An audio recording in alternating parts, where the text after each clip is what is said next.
Narad news daily bulletin, खबरें आपके आसपास की, अब आपके मोबाइल पर।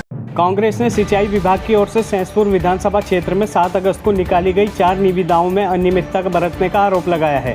कांग्रेस ने भाजपा सरकार द्वारा जारी शासनादेशों का पालन न किए जाने के लिए भाजपा सरकार पर भी कथनी और करनी में अंतर का आरोप लगाया है। कांग्रेस ने चेतावनी देते हुए कहा कि सैंसपुर क्षेत्र में हुई 4 निविदाओं को तत्काल निरस्त किया जाए, अन्यथा कांग्रेस सिंचाई विभाग कार्यालय पर तालाबंदी कर सड़कों पर आंदोलन के लिए बाध्य होगी। कांग्रेस के जिला अध्यक्ष संजय किशोर ने अपने कार्यालय में आयोजित पत्रकार वार्ता में बताया कि सैंसपुर विधानसभा क्षेत्र में 7 अगस्त को 4 निविदाएं जारी की गई, जिनमें निविदा में शामिल होने के लिए 40% कार्यों का अनुभव मांगा गया है, जबकि शासनादेशों में स्पष्ट है कि 25% कार्य व 1 वर्ष का अनुभव होना चाहिए। कांग्रेस के जिलाध्यक्ष ने कहा कि प्रदेश की भाजपा सरकार ने 30 सितंबर 2020 को एक शासनादेश जारी किया है, जिसमें किसी भी निर्माण कार्य को 4 भागों में बांटा जा सके, जिससे से अधिक लोगों को रोजगार मिल सके, लेकिन सरकार के इस शासनादेश का कहीं पालन नहीं किया गया। बड़े बड़े निर्माण कार्यों की निविदाएं निकालकर बड़े बड़े ठेकेदारों को कार्य दिए जा रहे हैं, जिससे भाजपा सरकार की कथनी व करनी सबके सामने उजागर हो गई है। कांग्रेस के जिलाध्यक्ष ने चेतावनी देते हुए कहा कि सैंसपुर क्षेत्र में हुई 4 निविदाओं को तत्काल निरस्त किया जाए, अन्यथा कांग्रेस सिंचाई विभाग के खिलाफ आंदोलन करेगी। इस दौरान कांग्रेस नेता नगरपालिका सभासद गिरीश सप्पल हन्नी, प्रेम प्रकाश अग्रवाल, हरीश ग्रोवर डोलू, बलजीत सिंह, लवलेश शर्मा आदि मौजूद रहे। जनसंघर्ष मोर्चा ने उपनल के जरिए होने वाली नियुक्तियों में आर्थिक रूप से कमजोर लोगों को 10% आरक्षण होने के बावजूद आरक्षण न दिए जाने पर रोष व्यक्त किया। मोर्चा ने उपनल की कार्यप्रणाली को लेकर भी सवाल खड़े किए। उन्होंने कहा कि उपनल में करीब 2000 नियुक्तियां अब तक की गई हैं, जिसमें आर्थिक रूप से कमजोर एकमात्र अभ्यर्थी को नियुक्ति दी गई है। जनसंघर्ष मोर्चा के अध्यक्ष रघुनाथ सिंह नेगी ने उपनल की कार्यप्रणाली को लेकर सवाल खड़े करते हुए कहा कि सरकार ने उपनल व अन्य संस्थाओं में आरक्षण की व्यवस्था की है, जिसमें SC, ST, OBC व आर्थिक रूप से कमजोर वर्ग के लोगों के लिए नियुक्तियों में आरक्षण की व्यवस्था की गई है, जिसके लिए उपनल में सभी के पंजीकरण की व्यवस्था की गई है। लेकिन सरकार की व्यवस्था के बाद अब तक उपनल ने 1986 अभ्यर्थियों को नियोजित करने का काम किया है, जिसमें आर्थिक रूप से कमजोर वर्ग के एक अभ्यर्थी को ही नियोजित किया है। उन्होंने कहा कि इस तरह से उपनल ने कमजोर वर्ग के लोगों की नियुक्तियों में बड़े पैमाने पर नुकसान पहुंचाया है। साथ ही क्षेत्रीय आरक्षण की परिधि में आने वाले SC, ST व OBC के युवाओं के साथ भी छल किया है। नेगी ने आरोप लगाया है कि उपनल सिर्फ नियुक्तियों से संबंधित विभाग और सांठगांठ के आधार पर नियोजन व प्रयोजन का कार्य करता है। उन्होंने कहा कि उपनल जैसी गैर जिम्मेदार संस्था को इस तरह की जिम्मेदारी देकर युवाओं के साथ छल करने का ठेका सरकार ने उपनल को दिया है, जिसके खिलाफ कठोर कार्रवाई होनी चाहिए। इस दौरान मोर्चा के नेता विजय राम शर्मा, दिलबाग सिंह आदि मौजूद रहे। सावन के अंतिम सोमवार को पचवादून में मंदिरों को विशेष रूप से सजाया गया। सुबह से ही मंदिरों में भगवान शिव के जलाभिषेक को श्रद्धालु उमड़े रहे।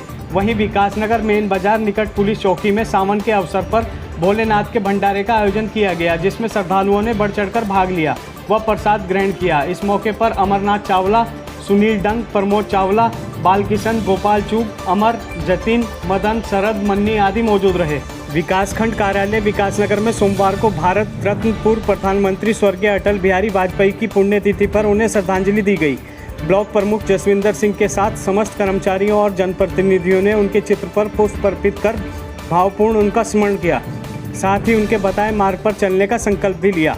इस दौरान वक्ताओं ने उनके जीवन पर प्रकाश डालते हुए उनके आदर्शों को आत्मसात करने की बात भी कही।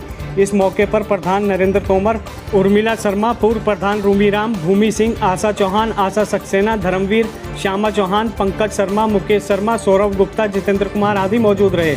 वीर शहीद केसरी चंद राजकीय स्नातकोत्तर महाविद्यालय डाकपत्थर में आर्यन छात्र संगठन ने छात्रों ने मेरिट फार्म में अनियमितताओं के खिलाफ प्रधानाचार्य का घेराव किया। छात्रों ने प्रधानाचार्य को ज्ञापन सौंपकर मेरिट फार्म में त्रुटि सुधार के साथ समस्त कक्षाओं के पंजीकरण का विकल्प दिए जाने की मांग की है। छात्र नेता जसपाल सिंह के नेतृत्व में आर्यन छात्र संगठन के छात्रों ने कॉलेज में प्रधानाचार्य का घेराव किया। कार्यकर्ताओं ने मेरिट फार्म में अनियमितताओं को लेकर नाराजगी जताई। उन्होंने कहा कि मेरिट फार्म में त्रुटि होने पर संशोधन का कोई विकल्प नहीं रखा गया है। इसके अतिरिक्त छात्र एक ही विषय में पंजीकरण करवा पा रहे हैं, जबकि छात्रों के लिए प्रत्येक विषय में पंजीकरण की सुविधा होनी चाहिए। उन्होंने कहा कि इस संबंध में पहले भी शिकायत की गई थी, लेकिन कोई सुनवाई न होने से छात्र निराश हैं। छात्र संगठन ने प्रधानाचार्य से जल्द मांग का संज्ञान लेते हुए उसके निस्तारण की मांग की है। उन्होंने कहा कि यदि जल्द मांग पर सकारात्मक कार्रवाई नहीं की गई तो छात्र संगठन महाविद्यालय प्रशासन के खिलाफ आंदोलन के लिए विवश होगा। घेराव करने वालों में धर्मेंद्र सिंह चौहान, निशांत, राहुल चौहान, सुशील चौहान, पायल यादव, संगीता रावत आदि मौजूद रहे। अंबाड़ी बरोटीवाला रोड पर भोजावाला के पास एक ट्रैक्टर ने ऊर्जा निगम के एसडीओ चक्राता व बाइक सवार को टक्कर मार दी, जिसमें बाइक सवार गंभीर रूप से घायल हो गया। पुलिस ने घायल को उपचार के लिए अस्पताल भिजवाया। वहीं एसडीओ की तहरीर पर अज्ञात ट्रैक्टर चालक के खिलाफ मुकदमा दर्ज किया है। बता दें कि रविवार को भोजावाला के पास अचानक तेज गति से दौड़ रहे ट्रैक्टर ने अनियंत्रित होकर ऊर्जा निगम के एसडीओ चक्राता अशोक कुमार की कार को टक्कर मार दी। कार से टकराने के बाद बाइक सवार को भी ट्रैक्टर ने अपनी चपेट में लिया, जिससे बाइक सवार अभिषेक पुत्र भीम सिंह राणा निवासी दुर्गा विहार विकासनगर को गंभीर चोटें आई। स्थानीय लोगों की सूचना पर मौके पर पहुंची पुलिस ने घायल को सीएससी विकासनगर उपचार के लिए भिजवाया। वहीं एसडीओ अशोक कुमार की तहरीर पर पुलिस ने अज्ञात ट्रैक्टर चालक के खिलाफ तेज गति, लापरवाही बरतने व क्षति पहुंचाने का मुकदमा दर्ज कराया है। जांच अधिकारी एसआई रवि प्रसाद कवि ने कहा कि चालक की तलाश की जा रही है। प्रदेश सरकार के आदेश के बाद सोमवार को पचवा दून में 6ठी से 8वीं तक के नौनिहालों के लिए शिक्षण संस्थान खोल दिए गए हैं।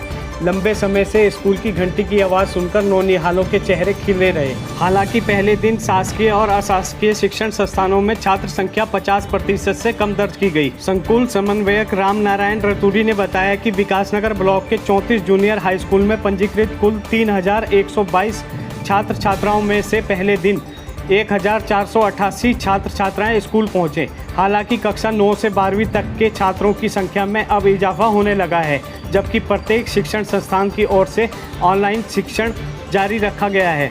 उत्तराखंड में कोरोना की दूसरी लहर दम तोड़ने लगी है। लगातार तीसरे दिन कोरोना के नए संक्रमितों की संख्या 20 से कम रही। सोमवार 16 अगस्त की शाम स्वास्थ्य विभाग की ओर से जारी रिपोर्ट के अनुसार पिछले 24 घंटे में प्रदेश में कोरोना के 18 नए संक्रमित मिले। इस अवधि में एक मौत हुई, वहीं 54 लोग स्वस्थ हुए। एक दिन पहले रविवार 15 अगस्त को कोरोना के 16 नए संक्रमित मिले थे। वहीं टीकाकरण अभियान सामान्य रहा।